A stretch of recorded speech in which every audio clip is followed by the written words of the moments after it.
সবাইকে নমস্কার। খুলুমখা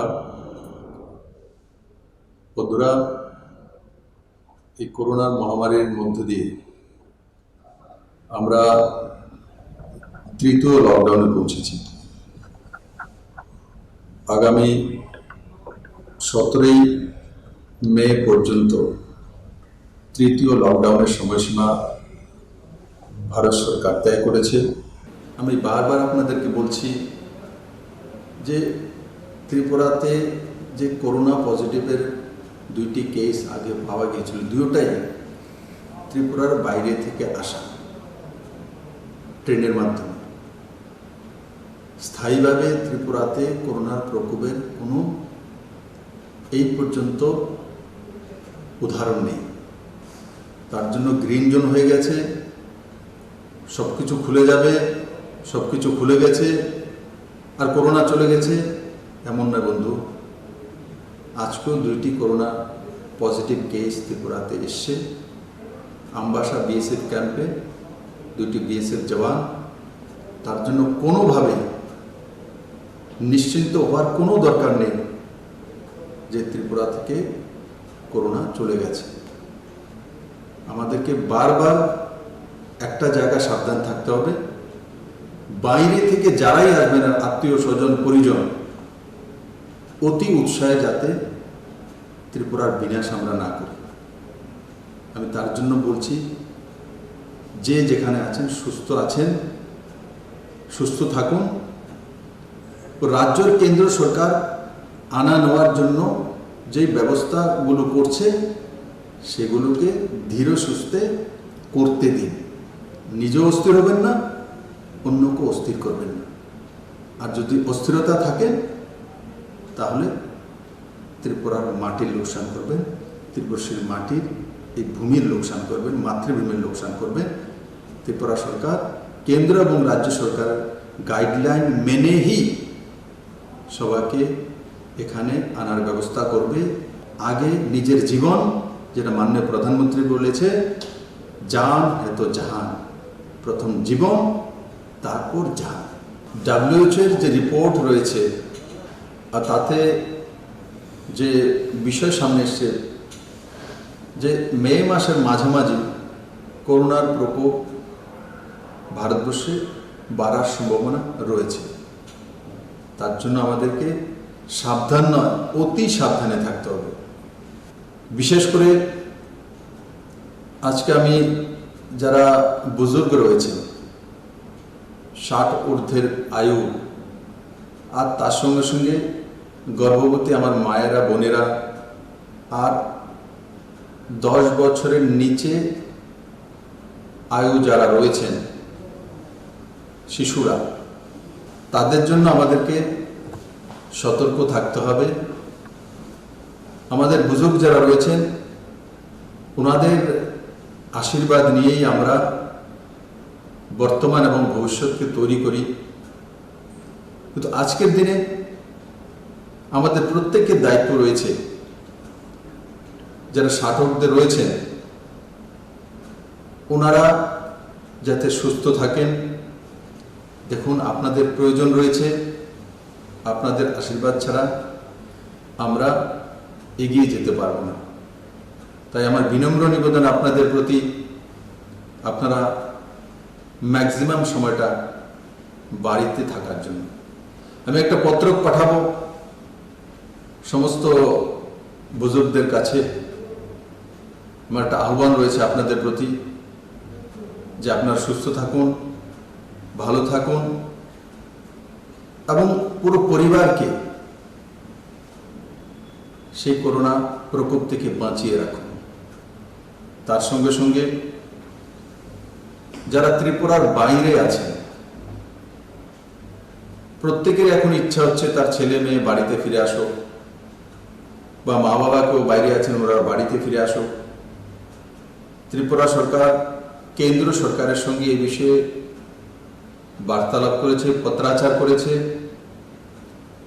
আমরা বিশেষ ট্রেনের জন্য হায়দ্রাবাদ, ব্যাঙ্গালোর, মুম্বাই, চেন্নাই, দিল্লি, কলকাতা, আসাম, যেখানেই রয়েছে ত্রিপুরার যারা স্টুডেন্ট হোক, ট্যুরিস্ট হোক, কোনো সংস্থাতে কর্মরত হোক, প্রত্যেককে ত্রিপুরাতে যাতে আসতে পারে আর তার ব্যবস্থা করার জন্য রাজ্য সরকার কেন্দ্র সরকারের কাছে তিনটি লেটার পাঠিয়েছে। তার মধ্যে একটি হচ্ছে পয়েন্ট টু পয়েন্ট ট্রেনের ব্যবস্থা করা, দ্বিতীয় হচ্ছে বিভিন্ন ডিস্ট্রিক্টে আটকে থাকা ভারতবর্ষের বিভিন্ন প্রান্তে ত্রিপুরা সরকারের তরফ থেকে সেখানে ডিস্ট্রিক্ট ম্যাজিস্ট্রেটের সঙ্গে যোগাযোগ করা হয়েছে। আপনাদেরকে বলবো ওখানকার ডিস্ট্রিক্ট ম্যাজিস্ট্রেটের সঙ্গে আপনারা যোগাযোগ করুন, और পাস বা পারমিশন নিয়ে আপনারা নিজস্ব কোনো প্রাইভেট ভেহিকেলকে হায়ার করে বা প্রাইভেট বাসকে হায়ার করে আপনারা ত্রিপুরার জন্য রওনা হতে পারেন। ও সরকার যেটা করছে তাতে খানিকটা সময় লাগবে। আমি আপনাদেরকে বলবো অস্থির হওয়ার দরকার নেই, অস্থির হয়ে কোনো কিছু পাবেন না। ত্রিপুরা তো যারা বসে আছে আপনার আত্মীয় তাকেও হয়রানি করবেন, নিজেরাও হয়রান হবেন। আলটিমেটলি এত তাড়াতাড়ি এই করোনা প্রকোপ এই দুনিয়া থেকে যাবে না যতদিন পর্যন্ত না তার টিকাকরণ না বেরোচ্ছে, ভ্যাকসিনেশন না আসছে। তো স্বাভাবিকভাবে করোনার সঙ্গে আমাদেরকে যুদ্ধ করতে হবে এবং যুদ্ধে পরাজিত করতে হবে। অস্থির হলে কিন্তু করোনা জিতে যাবে। কারণ কি আমরা লক্ষ্য করেছি ত্রিপুরাতে দুইটি যে পজিটিভ কেস এসছে দুইটাই বাইরে থেকে ক্যারিয়ার হয়ে ট্রেনের মাধ্যমে হয়েছে, প্রমাণিত। ত্রিপুরার যে লোকাল আমাদের স্থিতি রয়েছে, বাতাবরণ রয়েছে, তার মধ্যে করোনার প্রকোপ আসেনি। যখনই বাইরে থেকে আসছে তখনই তার শিকার ত্রিপুরাবাসী হচ্ছে। তো তার জন্য ত্রিপুরাকে বাঁচিয়ে রেখে এই ব্যবস্থাগুলো আমাকে করতে হবে বা সরকারকে করতে হবে। যেই গুডস বা সামগ্রী নিয়ে ট্রাকগুলো বা লরিগুলো আসে তাদের মধ্যে বড় মাত্রায় ড্রাইভার, হেল্পার থাকেন। আপনারা অবগত আছেন, চেন্নাই থেকে আমার এক পরিবার চিকিৎসার জন্য গিয়েছিলেন, সেখান থেকে অ্যাম্বুলেন্স হয়ে ত্রিপুরাতে উদয়পুরে পৌঁছেছেন। আর ওনাদেরকে পৌঁছে দেওয়ার পর ত্রিপুরা সরকার তাদের স্যাম্পল নিয়েছে, যারা যারা এসছেন ত্রিপুরাতে, এবং ড্রাইভারের স্যাম্পল নেওয়া হয়েছে। এবং সেই স্যাম্পল যখন টেস্টিং করা হলো আর তার রিপোর্ট আসলো যে ড্রাইভার চেন্নাই থেকে এসছেন, উনি করোনা পজিটিভ, হেভি পজিটিভ পাওয়া গেল। কিন্তু ওই ব্যক্তি ততক্ষণ পর্যন্ত ত্রিপুরা ছেড়ে ওয়েস্ট বেঙ্গলে পৌঁছে গেছেন। আমরা এখান থেকে খবর দিয়ে ওয়েস্ট বেঙ্গল সরকারকে অবগত করানোর পর ওখানে ওনাকে কোয়ারেন্টাইন করা হয়েছে। তো একবার ভেবে দেখুন, গাড়ি নিয়ে চলে এসছে চেন্নাই থেকে, আর সঙ্গে করোনা ভাইরাস তো সঙ্গে নিয়ে এসছে। তো ত্রিপুরাকে তো তার থেকে বাঁচাতে হবে। আর তার জন্য ত্রিপুরা সরকার সিদ্ধান্ত করেছে যারাই driver, helper Tripura border cross করবে, যেখান থেকে আসুক পারমিশন নিয়ে, সেই যারা গাড়িতে থাকবে তাদেরকেও কোয়ারেন্টাইনে রেখে 100% স্যাম্পল টেস্ট হবে। স্যাম্পল টেস্ট হওয়ার পর তাকে সেই আইসোলেশন সেন্টারে রাখা হবে। রাখার পর যতক্ষণ পর্যন্ত না তার রেজাল্ট না আসছে, মানে একদিন হোক, 2 দিন হোক, তো তাকে সেই আইসোলেশন সেন্টারে ড্রাইভারকেও থাকতে হবে, হেল্পারকেও থাকতে হবে, এবং যারা এসছেন তাদেরকেও থাকতে হবে। যখন তাদের রিপোর্ট নেগেটিভ আসবে তখনই তাদেরকে বাড়িতে যাওয়ার পারমিশন দেওয়া হবে। এবং যারা গুডস নিয়ে আসছেন, ট্রাক ড্রাইভার এবং হেল্পার, আগে তার পুরো টেস্টিং হবে, তার রিপোর্ট আসবে, নেগেটিভ হয়েছে তবেই সে ত্রিপুরার অন্য প্রান্তে ট্রাক নিয়ে যেতে পারবে। ঠিক বাইরে থেকে যারা আসবে, যারা ট্রাভেলার, যারা ত্রিপুরা ট্যুরিস্ট বাইরে গিয়েছিলেন, যারা চিকিৎসার জন্য গিয়েছিলেন, যারা ছাত্রছাত্রী, যারা বিভিন্ন জায়গায় কর্মরত তাদেরকে নিশ্চিত আনার ব্যবস্থা সরকার করবে এবং সাহায্য করবে, কিন্তু তাদের সবাইকে ব্যস্ত হলে হবে না। যেই ব্যবস্থাটা আমরা করেছি যে রেজাল্ট না আসা পর্যন্ত বর্ডার ক্রস করে তার বাড়ির সীমানা পর্যন্ত পৌঁছে যাবে, তা করতে দেওয়া হবে। বন্ধুরা, যারা আমাদের বর্ডার ফেন্সিং এর ওইদিকে খেতি বাড়ি রয়েছে তাদের জন্য কালকেই আমি একটা পত্রাচার করেছিলাম মাননীয় গৃহমন্ত্রী মহোদয়কে। উনি তৎক্ষণাৎ বিএসএফকে নির্দেশিত করেছেন যে এখন যে ফসল ধান বা পাতা ফসল সেখানে রয়েছে, যাদের এই ফসল ত্রিপুরাবাসী, ওনারা যাতে কালেক্ট করতে পারেন এবং কাল্টিভেশন করতে পারেন, আবার ফসল লাগাতে পারেন, তার ব্যবস্থা করার জন্য আজকে নির্দেশিত করা হয়েছে।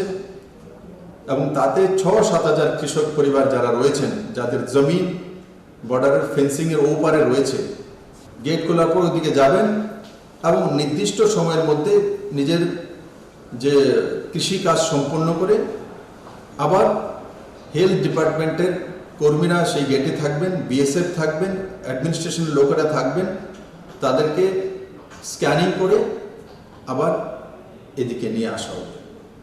এই বিষয়গুলো যারা ফার্মার্স রয়েছেন, যারা কৃষক রয়েছেন, তাদেরকে স্ট্রিক্টলি তা ফলো আপ করতে হবে এবং বিএসএফও সেই দিশাতে কাজ করবে। কারণ কোনো মতেই যাতে আমরা খেতি করার জন্য গেলাম বা ধান কাটার জন্য গেলাম বা আমাদের তরমুজের ক্ষেত্র থেকে তরমুজ কাটার জন্য গেলাম আর গিয়ে বাংলাদেশের লোকেদের সঙ্গে কথাবার্তা বলে আর ওখান থেকে করোনা সংক্রমণ নিয়ে চলে আসলাম, সেটা কোনো মতেই গ্রাহ্য করা হবে না। আর আপনারাও সাবধান থাকবেন এটা যাতে কোনো মতে না করা হয়, না হলে আইন অনুসারে কঠিন ব্যবস্থা ত্রিপুরা সরকার নেবে। ভারত সরকার এবং ত্রিপুরা সরকার যে নিয়ম নীতিগুলো লাগু করেছে তার মধ্যে আপনাদের উপরে ফৌজদারি নিয়ম অনুসারে কেস ধার্য করা হবে। বন্ধুরা, গ্রিন জোন হওয়ার পর ত্রিপুরার যে মার্কেট কমপ্লেক্সগুলো, এগুলো ছাড়া বাকি দোকানপাট খোলা হয়েছে। আজকেই ত্রিপুরা সরকার নতুন নোটিফিকেশন করবে মাস্ক কম্পালসারি। যারাই দোকানে বসবেন মাস্ক পরতে হবে। আর দোকানের সামনে যদি 2 মিটারের দোকানের সামনে হয় তো 2 জন দাঁড়াতে পারবে। 1 মিটারের যদি দোকানের সামনেটা ফ্রন্ট হয় তো 1 জন দাঁড়াতে পারবে। তার জন্য দিশা নির্দেশিকা আজকেই ত্রিপুরা সরকার জারি করবে। এবং যারা মাস্ক দোকান খুলবেন আর মাস্ক পরবেন না, আপনি নিজের সেলফ মেডও করতে পারেন, জল গামছাও লাগাতে পারেন, নিট অ্যান্ড ক্লিন সাদা কাপড় লাগাতে পারেন, কিন্তু মাস্ক পরতে হবে কম্পালসারি। আর না হলে যেখানে ত্রিপুরা সরকারি ব্যবস্থা এবং পাবলিক সেক্টরের নিয়ম করে চালু করেছে, যারা মাস্ক পরে অফিসে আসবেন না তাদের প্রথমবারে 100 টাকা জরিমানা, দ্বিতীয়বারে 200 টাকা জরিমানা। ঠিক সেভাবে বাজারও যদি মাস্ক, যারা দোকান খুলেছেন মাস্ক যদি না পরেন, যারা পেট্রোল পাম্পে কাজ করেন তারা যদি না পরেন, যারা অটো ড্রাইভার, যারা রিক্সা ড্রাইভার, যারা অন্যান্য ভেহিকেলের ড্রাইভার, কম্পালসারি মাস্ক তাকে পরতেই হবে। এবং এটাও খেয়াল রাখতে হবে যে ওয়াশেবল কিনা। মাস্ক একবার পরলাম, ডেইলি একটাই পরলাম, তাকে রাত্রে একবার ধুয়ে নেওয়া, আর ধুয়ে ফ্রেশ করে তারপর সেটাকে আবার আমরা রিইউজ করতে পারি। তো তার জন্য প্রত্যেক দোকানে তাকে মাস্ক পরতে হবে। আর যে কাস্টমার দোকানে যাবে তাকেও মাস্ক পরতে হবে। আর দোকানদারদেরকে আমি অনুরোধ করব, আপনাদের প্রত্যেকের দোকানে মাস্ক আপনারা বিক্রিও করতে পারেন রেখে, তাতে কোনো অসুবিধা নেই। এবং যদি আপনার দোকানে কেউ চলে এসছে কোনো জিনিসপত্র কেনার জন্য, মাস্ক নেই, তো ওনাকে মাস্ক বিক্রি করে দিন। আর সেটা পুরো ত্রিপুরা রাজ্যে বাজার কমিটি করেছে, আমি তাদের কাছে অনুরোধ করব মাস্ক ছাড়া যাতে দোকান না খোলা হয়, না হলে কিন্তু সরকার জরিমানা করবে, ফাইন করবে, হয়তোবা সেই মার্কেটই বন্ধ করে দেওয়া হবে যতক্ষণ পর্যন্ত না মাস্ক পরে দোকানি না বসছে। আর তার সঙ্গে সঙ্গে দোকানে মাস্ক পরা হচ্ছে কিনা, সঠিকভাবে ব্যবস্থা হচ্ছে কিনা, সেগুলো দেখার জন্য ভলেন্টিয়ার নিয়োগ করা। বাজারের যে কমিটি আছে ওনাদের মধ্যে থেকে তয় করে নিন ভলেন্টিয়ার। পুলিশ কতদিন আপনাদের কাছে থাকবে? আপনারা আপনাদের 50টা দোকান আছে, 30টা দোকান আছে, সবাই মিলে মান্থলি ভলেন্টিয়ার সিস্টেম চালু করে দিন। তো ভলেন্টিয়ারের মাধ্যমে যারা দোকানে আসছে কাস্টমার, ওনারা কিভাবে দাঁড়াবে, কিভাবে জিনিসপত্র নেবে, কিভাবে দোকান থেকে বেরোবে, সেই গাইডলাইনগুলো ভলেন্টিয়াররা তয় করে নিন বাজার কমিটি মিলে। সেই দিশাতে আমাদের লম্বা সময় কাজ করতে হবে। আমাদের গ্রিন জোনে যেমন প্রাইভেট ভেহিকেল আছে বা বাসগুলো আছে, তো বাসের মধ্যে চলার পারমিশন হয়ে গেছে, কিন্তু তার মধ্যে বাসে যদি 50টি সিট থাকে তো 25টি সিট, মানে একটা গ্যাপিং দিয়ে একটা, তার মধ্যে সিস্টেমেটিক্যালি আমাদের চলতে হবে, নাহলে সরকার তার মধ্যে ফাইন করবে। বা আমাদের ছোট ছোট ভেহিকেল রয়েছে প্রাইভেট, তার মধ্যে কতজন বসবে, তো সরকার নির্ধারিত করতে চলছে 50%, যেটা বাসেও 50%, তো অটো তো সেটা দেখে অটোর সামনে একজন বসবে, তো পিছনে 2 জনের বেশি না। টমটমও ঠিক সেইভাবে সোশ্যাল ডিস্টেন্সিং মেনটেন করে প্যাসেঞ্জারকে বসতে হবে, এবং সেই দিশাতে পুরো ত্রিপুরা রাজ্যকে কাজ করতে হবে। আরেকটা বিষয় আমি আপনাদের সঙ্গে শেয়ার করতে চাইছি। সমস্ত অ্যাডমিনিস্ট্রেশনকে বলে দেওয়া হয়েছে, তবুও আমি আবার বলবো যে উজ্জ্বলা যোজনায় 2,75,000 বেনিফিশিয়ারি ত্রিপুরাতে রয়েছে। তার মধ্যে বড় মাত্রায় উজ্জ্বলা যোজনার বেনিফিশিয়ারি আমার যে বোনেরা রয়েছেন, তাদের সেই অ্যাকাউন্টগুলি ইনঅ্যাক্টিভ হয়ে গেছে। রাজ্য সরকার দিশা নির্দেশিকা জারি করেছে, যাদের গ্যাস এজেন্সি রয়েছে ওনারাই গ্যাস সিলিন্ডার নিয়ে সেই 2,75,000 পরিবারের কাছে পৌঁছে দেবেন এবং ইনঅ্যাক্টিভ অ্যাকাউন্টগুলিকে অ্যাক্টিভ করবেন, এবং ওনার অ্যাকাউন্ট থেকে গ্যাস এজেন্সির যে অ্যাকাউন্ট আছে তার মধ্যে যে পয়সা টাকা ট্রান্সফার হবে।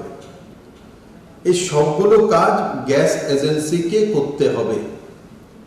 এর জন্য রাজ্য সরকারের food and civil supply department নির্দেশিকা জারি করেছেন। যেই গ্যাস এজেন্সি সেই নির্দেশিকা পালন না করবেন তার উপর কড়া কার্যবাহী হবে, কড়া কার্যবাহী হবে। তার জন্য আমি সমস্ত ডিএমদেরকে, এসডিএম, বিডিও, বিভিন্ন নির্বাচিত প্রতিনিধি ও সর্বোপরি খুদ গ্যাস এজেন্সির মালিককে আমি আহ্বান করব যে এই 2,75,000 পরিবারের কাছে যাতে 3টি সিলিন্ডার 3 মাসে পৌঁছানোর যে পরিকল্পনা কেন্দ্র সরকার করেছেন, সেটা যাতে সঠিক সময়ে সঠিকভাবে তার বাড়িতে পৌঁছে যায়।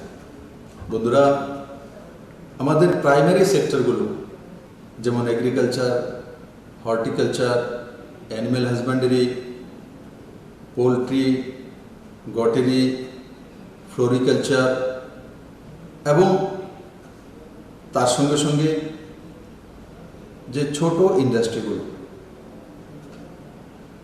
আমরা কাজ করতে শুরু করেছি। আমি আবারও সমস্ত ত্রিপুরাবাসীকে, আর বিশেষ করে এই ক্ষেত্রের সঙ্গে যারা রয়েছেন তাদেরকে আমি বলবো যে আপনারা কিভাবে 2 গুণা, 3 গুণা, 4 গুণা ফসল ফলানো যায়,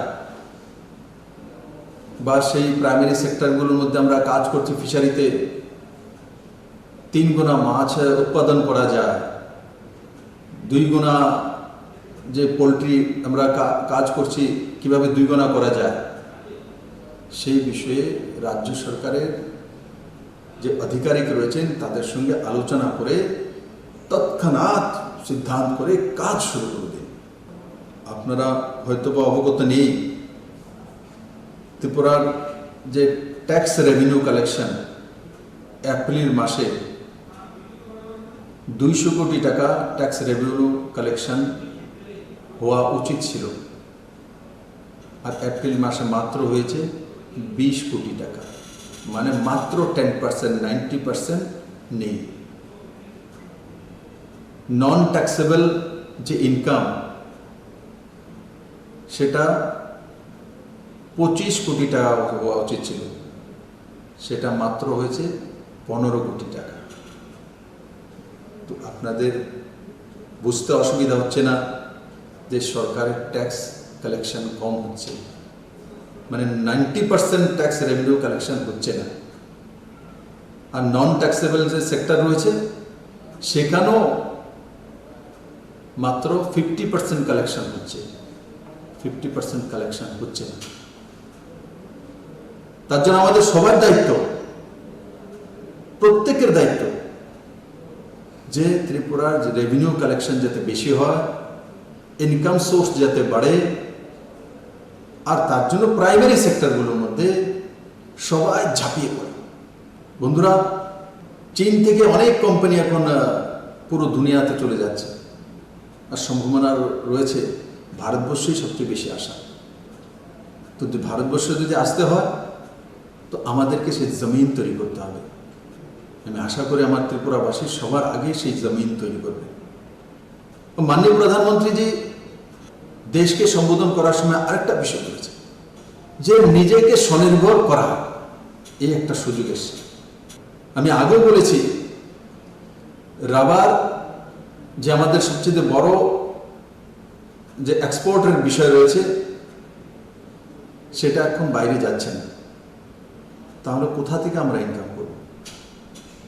তার জন্য নিজেকে স্বনির্ভর করার জন্য আমাদের এখান থেকে যাতে কোনো কিছু না যেতে হয়, আমরা যাতে এক টাকাও যাতে বাইরে ত্রিপুরাবাসীর না যায়, তাকে রুখা। আমার গ্রামের মধ্যেই যাতে শাকসবজি থাকে, আমার গ্রামের মধ্যেই যাতে ধান থাকে, আমার গ্রামের মধ্যে যাতে মাছে স্বয়ংসম্পূর্ণ হয়ে যায়, আমার গ্রামেই যাতে ডিমে স্বয়ংসম্পূর্ণ হয়ে যায়, আমার গ্রামেই যেন পাতা ফসলে স্বয়ংসম্পূর্ণ হয়ে যায়। আর প্রত্যেকটি বাড়ি যদি, গ্রামীণ বাড়িগুলো বিশেষ করে যে তয় করে নেয় যে আমার বাড়ির 3 গন্ডা জায়গা আছে ও তার মধ্যে সমস্ত পাতা ফসল আমি আবার লাগিয়ে দেব, যেই সিজনে যেটা হয়, আমি আর বাজার থেকে ক্রয় করব না, বরং বাজারে বিক্রি করব, তাহলে আপনি তো স্বয়ংসম্পূর্ণ সবজি তো হলেন, আবার বাজারও বিক্রি করার ব্যবস্থা করে দেবেন। যারা মাছের চাষ করেন যে না আমাদের গ্রামের কোনো লোক মাছ ক্রয় করে খাবে না, খাবে তো এই গ্রামের মাছই খাবে, তবে আপনার গ্রাম স্বয়ংসম্পূর্ণ হয়ে গেল মাছে। এই কাজগুলো আমাদেরকে করোনা প্রকোপ থেকে আমরা শিখেছি, তো আমি আশা করি আমার ত্রিপুরাবাসী মাননীয় প্রধানমন্ত্রী যে মার্গদর্শনটা করেছেন যে নিজেদের পরিবারকে স্বয়ংসম্পূর্ণ করা, নিজেরা কিভাবে বেঁচে থাকতে পারি তার সাধন নিজেরাই তৈরি করা, অন্যের উপর নির্ভরশীলতা থেকে বেরিয়ে আসা। ত্রিপুরা কেন্দ্র নির্ভরশীল রাজ্য, এবার আমাদের কাছে সুযোগ যে আমরা পরনির্ভরশীলতা থেকে বেরিয়ে স্বনির্ভর ত্রিপুরা তৈরি করার রাস্তা তৈরি করতে পারি। বন্ধুরা, এই করোনা প্রকোপের মধ্যেও দেখুন ত্রিপুরার অগ্রগতির যাতে না রুখে মাননীয় প্রধানমন্ত্রীজি সাবরুমে লজিস্টিক হাবের জন্য এডিবি স্যাংশন দিয়েছেন লোনে। এডিবি ডিপিআর চাইছে ত্রিপুরা সরকারের তরফ থেকে যে সাবরুমে লজিস্টিক হাব হবে। তার মানে ত্রিপুরা কোনোভাবেই শিল্পেও পিছিয়ে যাচ্ছে না, বিজনেসও পিছিয়ে যাচ্ছে না। যেই গতি নিয়ে ত্রিপুরা কাজ করা শুরু করেছে সেই গতিকে ধরে রেখেছে, কিন্তু লকডাউনের কারণে আমাদের ইনকাম কমেছে। আমরা ঘর থেকে বেরোতে পারিনি 1-1.5 মাস। তার ফলে যেখানে যেখানে আমাদের ইনকামের স্রোতগুলি রয়েছিল সেগুলো শিথিল হয়ে গেছে, সংকুচিত হয়ে গেছে, কিন্তু আমরা এখন গ্রিন জোনে চলে এসেছি। আর তার জন্য সবাইকে মিলেমিশে আজকে আমাদেরকে সেই কাজটা করতে হবে। বন্ধুরা, আমি আশা করি আপনারা যে যে দিশা নির্দেশিকা কেন্দ্র সরকার এবং রাজ্য সরকার লাগু করেছে সেগুলো সঠিকভাবে পালন করবে, সঠিকভাবে। না হলে যে কোনো সময় ত্রিপুরার লোকসান হতে পারে। আমি আপনাকে বলবো, যে কোনো সময়। এখন বাইরে থেকে যখন আমার ত্রিপুরাবাসীরা আসবে তখন তার সঙ্গে ড্রাইভারও আসবে, তার সঙ্গে হেল্পারও আসবে। এগুলোর থেকে আমাদের সাবধান থাকতে হবে। সরকার তো সব ইনিশিয়েটিভ নেবে, কিন্তু আমাদেরও জাগরুক থাকতে হবে। আর বিনা প্রয়োজনে রাস্তাতে না বেরো। আজকে নির্দেশিকা যাচ্ছে বিনা প্রয়োজনে কোনো ব্যক্তি যদি রাস্তায় হাঁটছে বা বাজারে ঘুরছে তার উপর জরিমানা হবে, তার উপরে কেস হবে। প্রয়োজন ছাড়া রাস্তায় না বেরোনো। এখনো লকডাউন লাগু আছে, আর লকডাউন না থাকলেও যতদিন পর্যন্ত করোনার প্রকোপ রয়েছে, যতদিন পর্যন্ত ভ্যাকসিনেশন না বেরোবে ততদিন পর্যন্ত আমাদেরকে এগুলো পালন করতে হবে। সোশ্যাল ডিস্টেন্সিং মেনটেন করতে হবে, মাস্ক পরতে হবে। আর তার সঙ্গে সঙ্গে যে দিশা নির্দেশিকা অনুসারে আমরা অটোতে চলবো, তো অটোতে সামনে অনলি ড্রাইভার থাকবে, পেছনে 2 জন বসবে। আর যেগুলো বাসেস রয়েছে 50% অকুপাই হবে, 50% খালি রাখতে হবে। আর অন্যান্য প্রাইভেট ভেহিকেল যেটা আছে সেটা তো তেমন, সামনে অথবা 4 হুইলার ড্রাইভার চালাচ্ছেন, যেই চালক আর তার সঙ্গে পেছনে 2 জন বসবে, এবং সেই অনুসারে ত্রিপুরা সরকার দিশা নির্দেশিকা জারি করবে। আমি আশা করি সমস্ত ত্রিপুরাবাসী সাবধানতার সঙ্গে সেগুলো পালন করবেন। আবারও আমি যারা ত্রিপুরার বাইরে আছেন তাদেরকে ত্রিপুরাতে ফিরিয়ে আনার জন্য আমরা ভারত সরকারের সঙ্গে আলোচনারত আছি। আর সঙ্গে সঙ্গে ট্রেন, বাস ও প্রাইভেট ভেহিকেল কিভাবে আনা যায়, ওই ডিস্ট্রিক্টের যে কনসার্ন ডিএম আছে তাদের সঙ্গে আলোচনা করে ত্রিপুরা সরকার খুব কম সময়ের মধ্যে যাতে আপনারা আপনাদের নিজ নিজ স্থানে ফেরত আসতে পারেন তার ব্যবস্থা কর্মরত রয়েছে। আমি আশা করি খুব কম সময়ের মধ্যে আপনারা ত্রিপুরা নিজ নিজ বাড়িতে ফেরত আসতে পারবেন। কিন্তু আমি আবারও বলবো, ওখানে থেকে প্যানিক না হওয়া, ওখানে থেকে হয়রান না হওয়া, ওখানে থেকে ফ্রাস্ট্রেশনে না ভোগা। আর মনে রাখতে হবে, খেয়াল রাখতে হবে, যদি আমি ব্যাঙ্গালোরে চাকরি করে থাকি বা চেন্নাইতে চাকরি করে থাকি, আমার কর্মসংস্থান সেখানে। আজকে না হোক 1 মাস পরে, 2 মাস পরে আমাকে আবার ফেরত ওখানে যেতে হবে, কারণ আমার সোর্স অফ ইনকাম সেখানে রয়েছে। তার জন্য প্যানিক হয়ে ছেড়ে দিলাম সেটাই কিন্তু অন্তিম বিষয় নয়। আমার কর্মস্থল, আমার কর্মক্ষমতা, আমার ইনকাম সোর্স, সেটা হচ্ছে সবচেয়ে। তাহলে কি করতে হবে? হুমেজিক্যালি কোনো কাজ না করা। হুমেজিক্যালি কাজ সবসময় লোকসান দেবে। তার জন্য মাথা ঠান্ডা রেখে সুস্থভাবে চিন্তা ভাবনা করে কাজ করা। কারণ কি, কালকে আমি দেখেছি ব্যাঙ্গালোরে মেট্রো ট্রেনের কাজ শুরু হয়ে গেছে। তো এখন মেট্রো ট্রেনের মধ্যে যারা ইঞ্জিনিয়ার রয়েছেন যারা কাজ করা শুরু করে দিয়েছে, যারা লেবার রয়েছেন কাজ করা শুরু করে দিয়েছে। তো কাজ যখন শুরু করেছে, তো যারা বাইরে থেকে আছেন তো এনারা কাজ করবেন, তবেই কাজটা শুরু করতে পারবে। আমাদের ত্রিপুরাতে এমন আছে, অনেক মাইগ্রেন্ট রয়েছেন, তাদেরকে দিয়ে আমাদের বিল্ডিং কনস্ট্রাকশন শুরু হয়ে গেছে। আমাদের 1800 কোটি টাকার NH এর কাজ, ন্যাশনাল হাইওয়ের কাজ টেন্ডার হয়ে গেছে, সেগুলো কাজ শুরু করতে চলছি আমরা। আমাদের বিভিন্ন টোডার ইনফ্রাস্ট্রাকচার শুরু করতে চলছি। আপনারা আগরতলা শহরে বেরিয়ে দেখুন যে স্মার্ট সিটির কাজ শুরু হয়ে গেছে, ড্রেনের কাজ শুরু হয়ে গেছে, পুকুরের কাজ শুরু হয়ে গেছে। তো এই কাজগুলো কে করছে? এখানেও বাইরের মাইগ্রেন্ট লেবার রয়েছে, এরাই কাজ করছে। এদের জন্য ত্রিপুরা সরকার ব্যবস্থা করেছে, খাওয়া দাওয়া, এক্সট্রা পয়সা দেওয়া, সেটা করেছে।